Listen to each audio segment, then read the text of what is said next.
Hey guys, I'm Miranda and welcome to Budget with a July Dreamer. On this channel, I talk about everything personal finance, specifically sharing tips on how to save, how to invest, as well as how to budget. If this topic's interested, then please hit that like button, subscribe if you haven't already, and let's get in today's video. In today's video, I'll be sharing with you my January 2022 Budget with Me video. So this video, I will be sharing with you how I am planning to spend the income that I will receive in the month of January. We are literally 12 days away from the new year, and I think now is a perfect time for me to start thinking of how I want to manage my money in the month of January. Obviously, the new year, it's a lot of things happening. You're making a lot of promises to yourself, but when it comes to money, I like to be ahead of the curve and just plan a little bit earlier. This is why I love budgeting. I love being able to give my money instructions on what I want my money to do, as opposed to working last minute and just getting surprised by all the things that come my way and I'm not sure where to direct my money. So this is why I love budgeting. I love giving my money a job, and then it does what I want it to do, and then I also allocate, I call it FU money, so that I can just spend it on whatever it is that I want. And that's the beauty of budgeting. So in today's video, I'm going to be doing things a little bit differently. You won't be seeing my budget tracker, but if you're interested in budget tracker, I'll link some of my past videos below and a playlist up above on all of my previous budget trackers, all of my previous budgeting videos, which will show my my budget trackers. So what I will instead do is, I do have my trusted notepad here, so I will be just sharing with you how I intend to spend my money in terms of percentages, and then I'll break that down as we go. So let's get in today's budget planning for January 2022. So I am expecting to have an income of just under £6,000 in the month of January, and this is because I have added another source of income to my overall spending, which is absolutely incredible for me. I'm really happy about this, and I intend to make a video in the near future about, what would you do if you lost your job today, and increasing the number of income sources is one of the things that I'll be focusing on a lot. So I am expecting to have at least 5,900 coming my way in the month of January, God willing. And then with that amount, I am looking, I'm looking down because I do have my notepad here. With that amount, I'm looking to send 2%, which is 161, about 2%, 161 towards my savings challenges. So I do have about 4 savings challenges that I will be doing in the month of January. So that will be my 52 weeks savings challenge, whereby I will be saving in increments of £1. So I'll start off with £1 in week 1, £2 in week 2, £3 in week 3, and so on until the end of the year.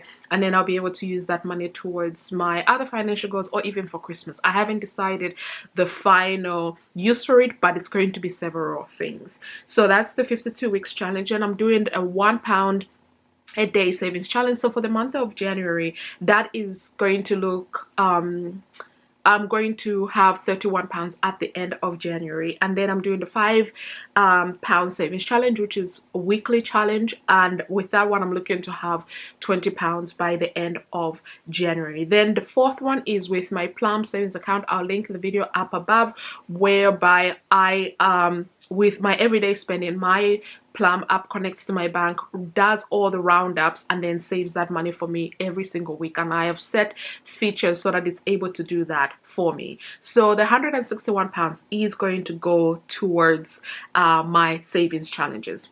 Then I intend to send 14%, which is about £800, towards my investments. So if you've watched my Vanguard videos or any of my investments, I'll link that the playlist up above. You will know that I send at least between £500 to £600 a month towards my investments. And my goal, again, if you didn't watch my 2022 financial goals, I will link that above and in the description bar below. My goal is to increase how much I am sending towards my investments, and this is why I am increasing the contribution to 800. My goal is by the end of 2022 to send 15% of my income towards my investments. Right now I am looking at 14%, and this may increase and or decrease depending on the month and the income that I'm working with. Then for my fixed expenses, I'm expecting to send 47% of my income towards that, and this actually includes my rental property. So I used to budget my rental property separately, but now I've decided to include it in my normal budget.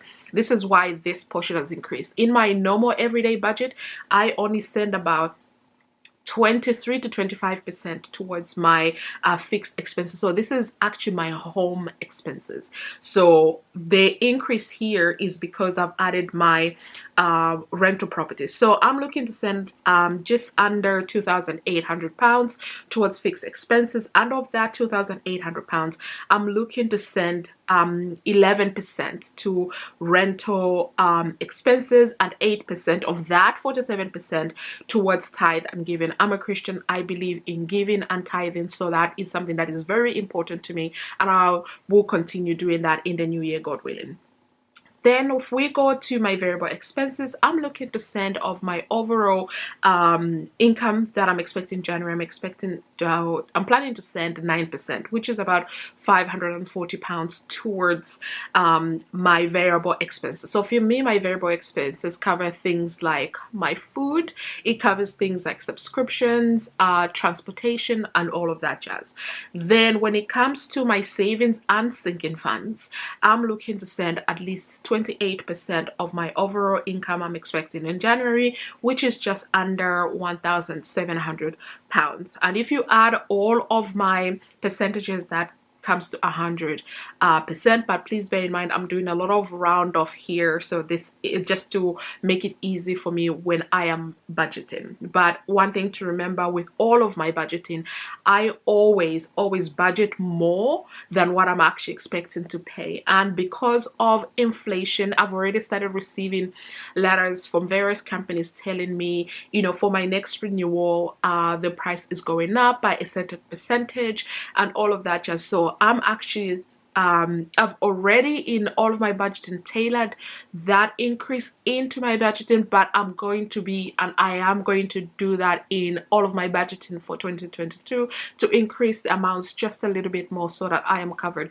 The worst thing for me when it comes to budgeting is I budget an exact amount, and then that exact amount doesn't actually come as the amount that I budgeted. It's actually more. So I think if it's less, it's great, but if it's more, then it just throws me off my kilt a little bit. So this is why I always budget more than the actual amount, even when I know, like, my mortgage is a fixed mortgage and I know exactly how much I pay every single month, but I still never budget the exact amount. I always budget a couple of pounds more. I round up to the nearest pound. So that's what I do. So the 28% that I will be sending towards my savings and my sinking funds will be broken down into my emergency funds. So my emergency funds has got two parts, which the first one is my rental property emergency fund, and then the second one I'm calling the short-term savings, but that's my overall